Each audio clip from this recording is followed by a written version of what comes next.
पाकिस्तानमधल्या दहशतवादी पहलगाममध्ये कसे पोहोचले याचा उल्लेख संरक्षण मंत्री म्हणून राजनाथ सिंह यांनी आपल्या भाषणात केला नाही, अशी टीका काँग्रेसचे गौरव गोगोई यांनी आपल्या भाषणात केली।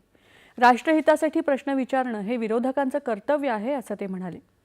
ऑपरेशन सिंदूरला संपूर्ण देश आणि विरोधी पक्षाचा पाठिंबा होता, मात्र युद्धबंदी का केली असा प्रश्न त्यांनी उपस्थित केला। शेवटी पहलगाम हल्ल्याला जबाबदार कोण असा सवालही त्यांनी केला। पहलगाम हल्ल्याला 100 दिवस उलटूनही या दहशतवाद्यांना पकडता आलेलं नाही, असंही गोगोई यांनी नमूद केलं।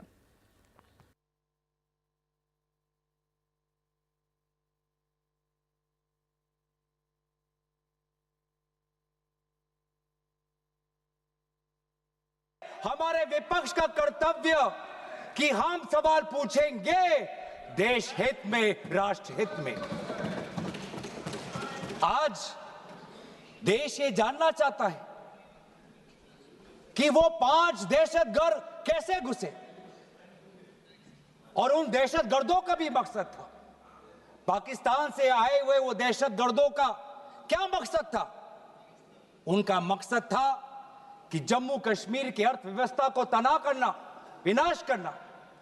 उनका मकसद था कि भारत देश में एक सांप्रदायिक वातावरण का जन्म देना। उनका मकसद यह था कि भारत और पाकिस्तान का एक हाइफिनेशन होना। शिवसेना उद्धव बाळासाहेब ठाकरे पक्षाचे खासदार अरविंद सावंत यांनी या चर्चेत सहभाग घेत ऑपरेशन सिंदूर हे नाव देणं हे लोकांच्या भावनांशी खेळ असल्याची टीका केली। ऑपरेशन सिंदूरबद्दल सैन्य दलांचं कौतुक आहे, सरकारचं नाही, असं ते म्हणाले। केंद्रीय मंत्री राजीव रंजन यांनी या चर्चेत बोलताना विरोधकांवर जोरदार टीका केली। विरोधकांना आपल्या सशस्त्र दलांची स्तुती करायची नाही, असं ते म्हणाले।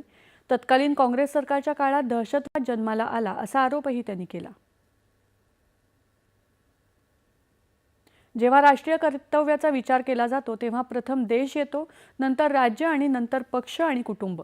सर्वपक्षीय शिष्टमंडळाचं नेतृत्व करण्यासाठी विरोधी पक्षांच्या नेत्यांची नियुक्ती करून पंतप्रधान मोदींनी मोठं मन दाखवलं, असं राष्ट्रवादी शरद पवार पक्षाच्या सुप्रिया सुळे यांनी या चर्चेत सांगितलं। पहलगाम हल्ल्यातल्या दहशतवाद्यांना शिक्षा कधी होणार असा सवालही त्यांनी यावेळी केला।